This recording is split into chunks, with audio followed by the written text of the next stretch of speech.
Every alien admiral laughed at humanity's smallest warship. Once Chapter 1. The ship that refused to be forgotten silence had its own gravity. Commander Cyril had spent 43 years crossing places where stars had already died. He had mapped broken nebulae, drifting moons without suns, and battlefields abandoned long before his species first learned to leave its own atmosphere. Yet nothing in the galaxy felt as empty as Dead Reach. Even light seemed reluctant to enter it. His exploration cruiser Silent Horizon moved carefully through the darkness, its engines whispering instead of roaring, as though the crew feared waking something asleep beneath the endless black. The navigation officer frowned. No radiation. The sensor chief looked confused. No gravity distortions. Another pause, no debris. Cyril folded his hands behind his back. Nothing? The officer hesitated. Not exactly. A symbol appeared on the bridge, tiny, ancient, almost invisible beneath centuries of dust. It looked like a circle wrapped around a blue sphere. The translation computer froze, then restarted itself. Every screen on the bridge flickered. Again. The oldest historian aboard inhaled sharply. I know that emblem. No one answered. She whispered anyway. It shouldn't exist. Cyril turned toward her. What is it? She swallowed. The first Terran expedition seal. The bridge became perfectly still. Someone laughed nervously. Impossible. It was erased. Humanity never used that symbol. The historian slowly shook her head.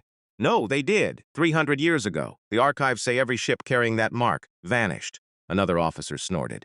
Those archives also say humans destroyed themselves. Exactly.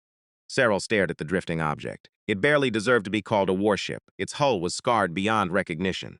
Entire armor plates were missing. Several engine rings had collapsed inward. The weapons appeared laughably outdated. Even escape pods looked ancient. It was tiny compared to modern military vessels. One lieutenant smirked. That's the legendary human monster. Another chuckled. I've seen cargo shuttles that look more dangerous. Even Cyril almost smiled. Almost. Because something bothered him. Nothing drifted naturally for 300 years. Not like this. The ship wasn't tumbling. It wasn't correcting itself. It simply floated, perfectly level, as if someone had parked it and never intended to leave. Open every passive sensor. Minutes passed. Nothing. No reactor. No life support. No heat. Dead. Completely dead. The bridge relaxed. Then every speaker exploded with static. One sharp burst, another, then a voice, old, cracked, human. Can anyone? Static. Here, silence. Every person aboard froze. Then the voice returned, clearer this time. Please identify yourselves. Nobody breathed. Cyril stepped toward the communications console. This is Commander Cyril of the Galactic Exploration Authority. He paused. We believed humanity extinct. Several long seconds passed. Then the answer came. Soft, calm, almost disappointed. You believed many things. The transmission ended. No alarms, no threats. Just silence again. Cyril stared into the darkness. Someone whispered, "That's impossible." Another crossed both hands over their chest, an ancient gesture against fear. The sensor officer suddenly shouted, "Life signs. Where? Inside the ship. How many?" He blinked. His voice cracked. I don't know. The readings made no sense. One moment there were 3, then 50, then 400, then only 1. The numbers refused to stay still. Cyril made his decision. Prepare a boarding team. The bridge erupted. Commander, it could be a trap. It could be contaminated. It could be anything. Cyril nodded. It could. He looked back at the lonely vessel. But someone answered. The shuttle crossed the short distance in complete silence. No escort, no weapons charged. Just 6 explorers wearing vacuum armor. The human ship's outer hull was covered with scratches. Not battle scars. Names. Thousands of them. Written by hand. Different handwriting. Different languages. Different generations. One simply read, "We were here." Another said, "Tell Earth we kept going." Another, "Dad planted another apple tree today." Cyril slowly reached out. His gloved fingers brushed faded paint. Not military markings, children's drawings, small stars, flowers, tiny smiling suns. He frowned. This was a warship. The historian beside him whispered, "Maybe once." The docking hatch opened before they touched it. No machinery, no warning, just click, as though someone inside had been waiting. Air rushed gently past them. Warm, fresh, impossible. The lights inside glowed softly, not white, golden, old-fashioned. The corridor smelled. Cyril stopped walking. "Do you smell that?" One officer nodded. Soil, fresh earth, real plants. Impossible again. They moved deeper. The steel corridor slowly changed.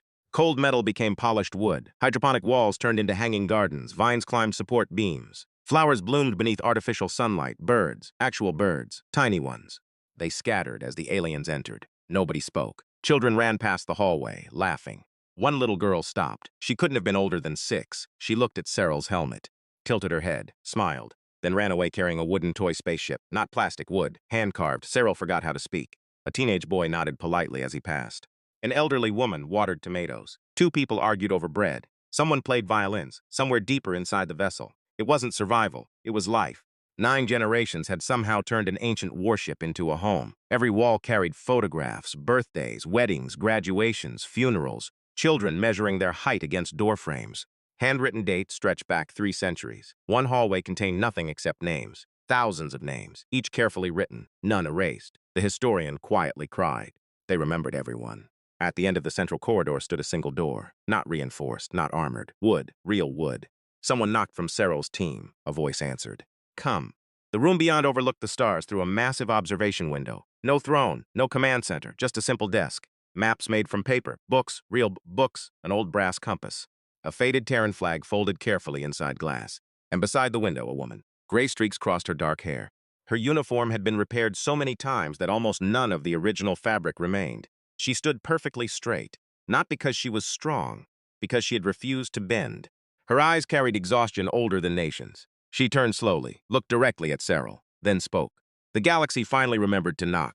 No one answered. Her voice wasn't angry. It wasn't relieved. It sounded like someone greeting rain after centuries of drought. Serral removed his helmet. I am Commander Serral. She nodded once. Captain Mara Voss. He looked around. You've survived 300 years. She smiled faintly. No, we've lived. The difference struck harder than any weapon. Serral noticed photographs behind her. Every captain looked almost identical, not by appearance, by posture. Each wore the same repaired uniform. Each stood before the same window. 9 portraits, 9 generations. The final frame remained empty, waiting. Mara followed his eyes.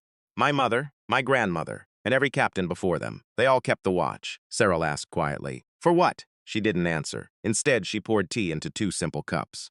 Steam rose gently. You traveled a long way. He accepted it without thinking. The tea tasted real. Fresh leaves, impossible luxury. You have gardens. We have children, she smiled. The gardens exist because of them. Outside the observation window floated the battered ship's tiny hull. It looked harmless, fragile, almost pathetic. Serral couldn't understand how such a vessel had crossed centuries. He finally asked, Why stay here? Mara looked toward the stars. Because someone had to. Again, she refused to explain.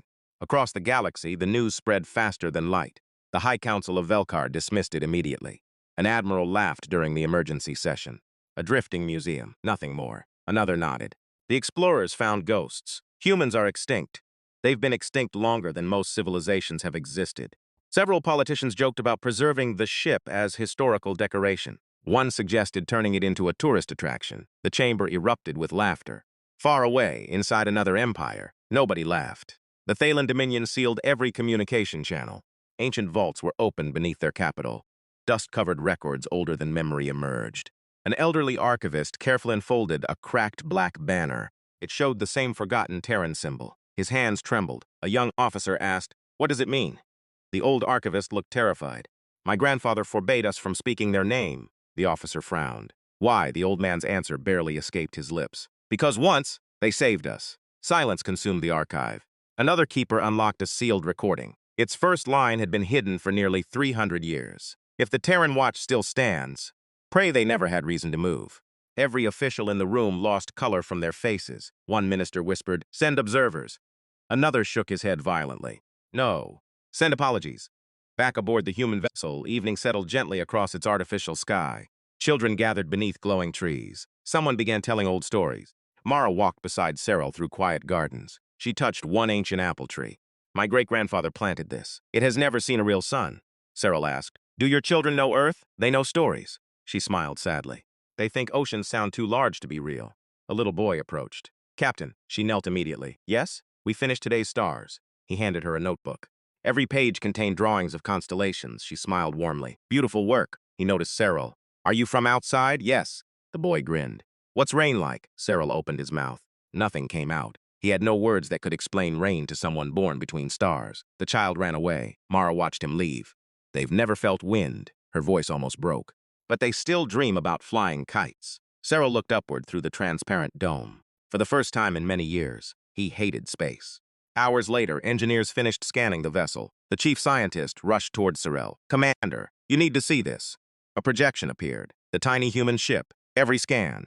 Every layer. Every compartment. Then another layer, hidden beneath the visible hull. Then another. Then another. The ship wasn't small. Not really. Most of it didn't exist in normal space. Impossible architecture folded dimensions inside themselves. The visible vessel represented less than 1% of its actual structure.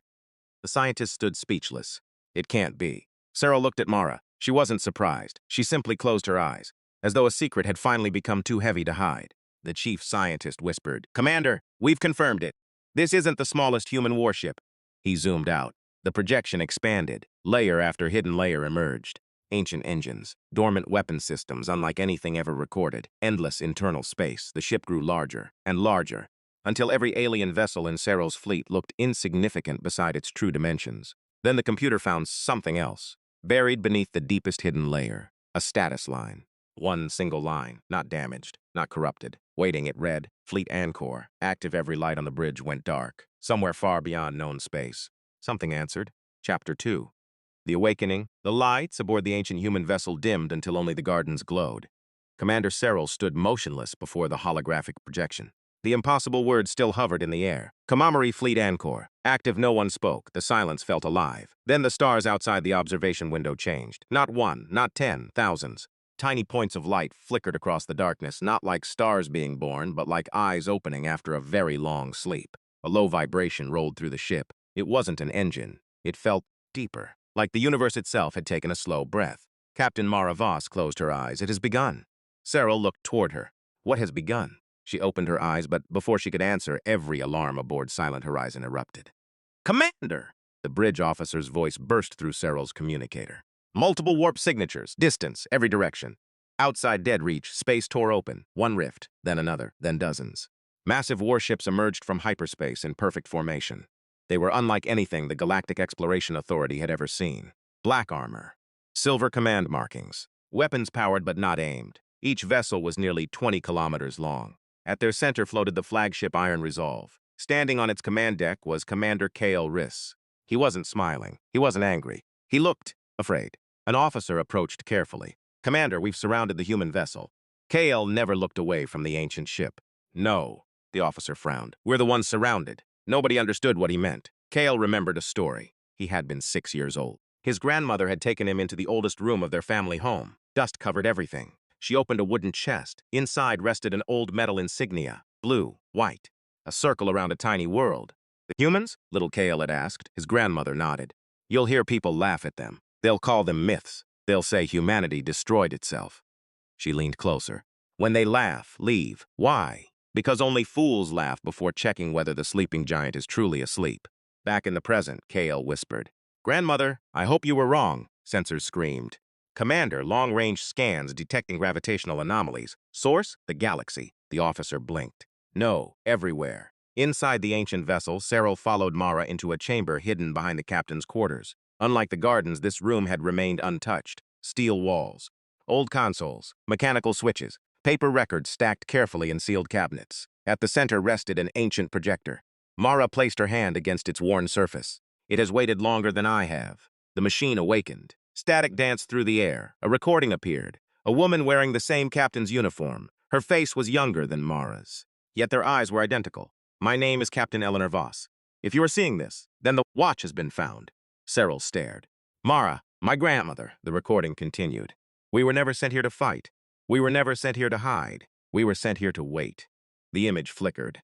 300 years of age showed in every distortion. Eleanor inhaled slowly. "The galaxy believes humanity disappeared. That is acceptable. What it must never learn is what we discovered beneath our own sun." Every person in the room leaned closer.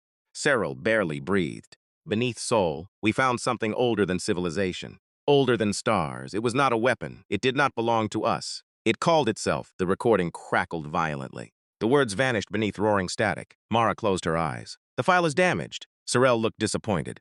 "The name is gone." She nodded. But the warning survived. The recording stabilized. Eleanor's expression had changed. She looked frightened. "If the anchor awakens, every keeper must remain at their station. The fleet is not a weapon. It is a lock." The recording ended. Silence returned. Cyril whispered, "A lock. What does it keep imprisoned?" Mara didn't answer because she didn't know, not completely. Across known space, ancient places stirred. A moon drifting between galaxies suddenly split apart. Inside rested a human cruiser, far beneath the oceans of a forgotten planet. Another vessel awakened. An asteroid cracked open. A battleship emerged. Inside dead nebulae. Inside frozen comets. Inside abandoned shipyards. Thousands, then tens of thousands. Human ships powered on. Not one fired a weapon. None hailed anyone. They simply moved, all toward one destination, dead reach. Panic spread across the Galactic Council. The human fleet is returning. No, they're invading. Raise every defense, old admirals shouted. Young politicians argued. Entire governments prepared for war. Only one delegation remained silent. The Thalen representatives, their ambassadors, slowly stood. You misunderstand. Every eye turned toward him. They are not coming for us. They are going. Commander Kale watched new sensor reports arrive every second. Number? The tactical officers answered quietly. 48,000 confirmed. Another interruption. Correction. 49,000. Again, 49,800. The officers stopped counting. It keeps increasing.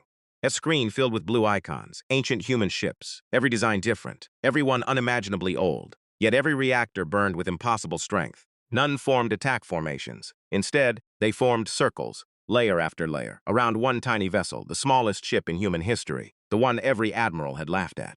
Kale finally understood. It was never small. It was the key. Deep within the gardens, a hidden elevator descended farther than Cyril thought possible.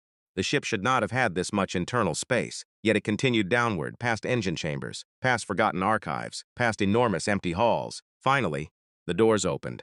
A single woman waited. She looked impossibly old. White hair rested across her shoulders. Her hands trembled, yet her eyes remained brighter than stars. Mara smiled for the first time.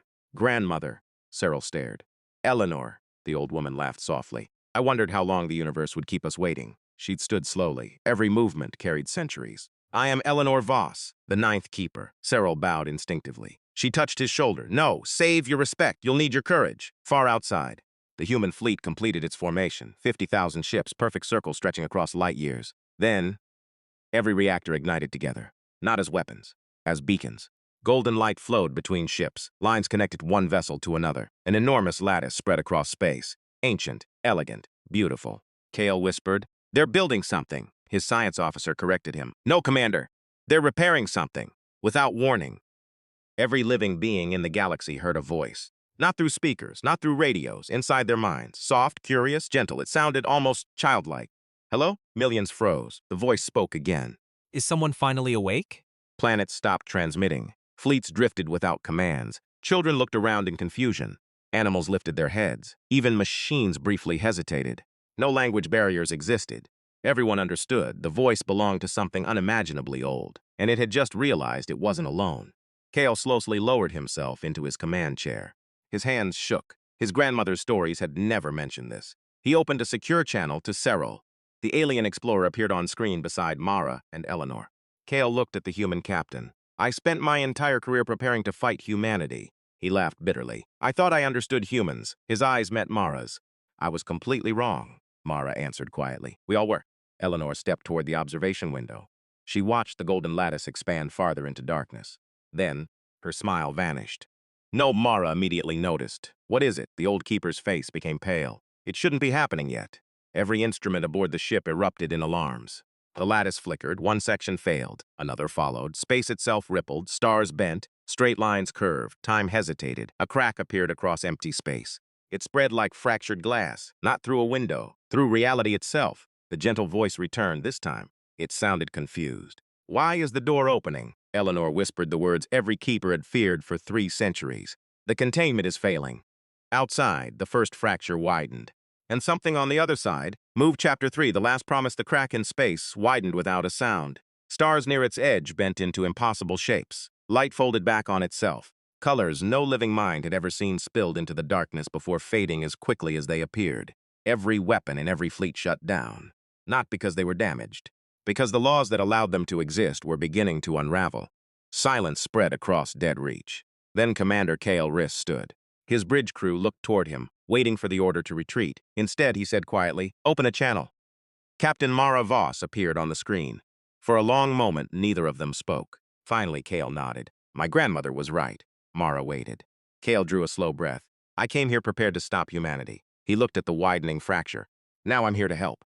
His tactical officer stared at him. Commander, they're our enemy. Kale slowly shook his head. No. He looked toward the impossible wound spreading through reality.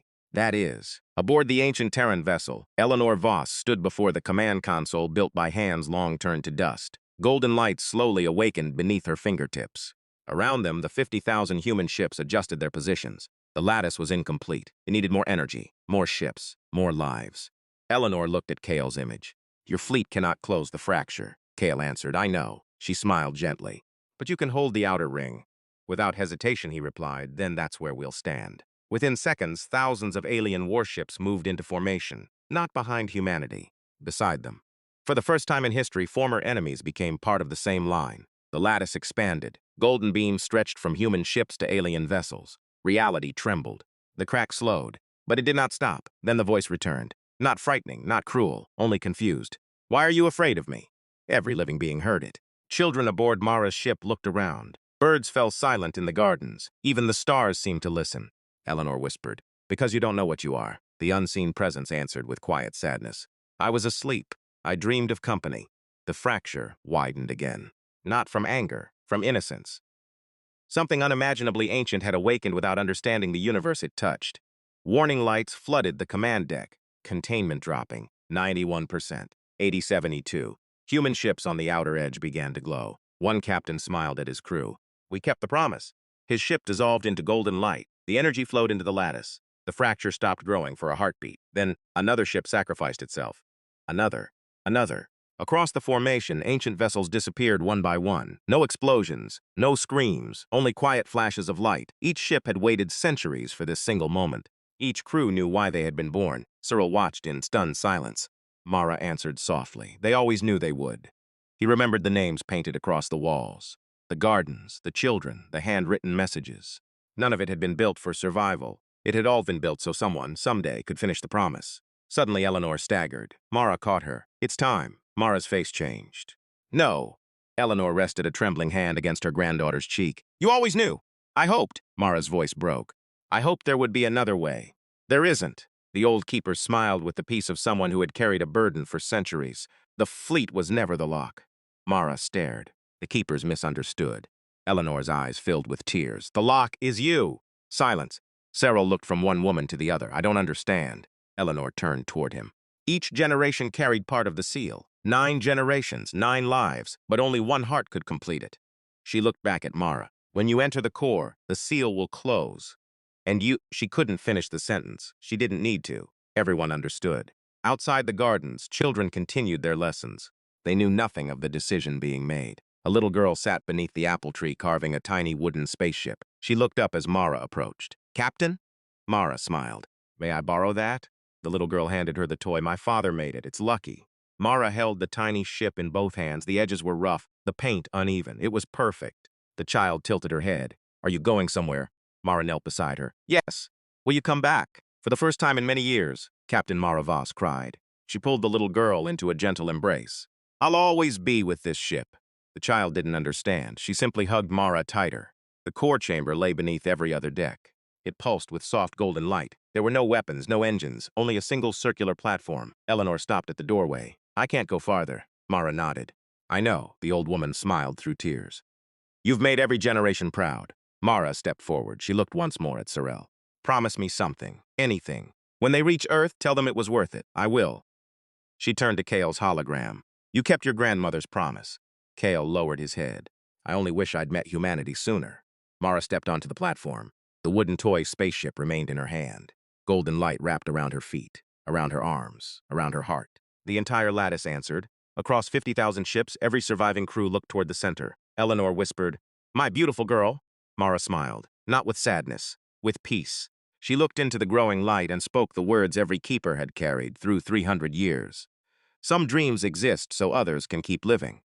The platform vanished. A wave of brilliant gold swept across the galaxy. Every remaining human ship released its final energy. The lattice became complete. The fracture stopped. The impossible crack slowly closed. The ancient voice spoke one last time. Thank you. Then silence. Reality healed. The stars returned to their places. Time moved forward again. Captain Mara Voss was gone. Weeks later, a small transport descended through blue skies. Children pressed their faces against the windows. One boy gasped. The sky, it doesn't end. The ship landed in a quiet green valley. The doors opened. Warm wind drifted inside. The children froze. None of them had ever felt moving air. One little girl stepped down first. She removed her shoes, slowly, carefully. She placed her bare feet onto the grass. She laughed. It feels soft. Behind her, her father smiled through tears he had hidden for years. It always did. Birds flew overhead, real birds, not the ones born beneath metal ceilings. The The children chased butterflies across Earth for the first time. The promise of 9 generations had finally reached home. A simple memorial stood beside a young apple tree. No grand monument, no towering statue, only a polished stone. Captain Mara Voss, keeper of the final promise, Commander Kale Reyes, arrived alone. He carried the insignia his grandmother had shown him as a child, the forgotten Terran emblem. He placed it gently at the foot of the stone. He stood there for a long time. Then he turned and walked away without a word. Near sunset, Commander Cyril remained beside the grave. The valley was quiet. Children's laughter echoed in the distance. A young explorer approached him. After several moments, she asked the question the entire galaxy wanted answered.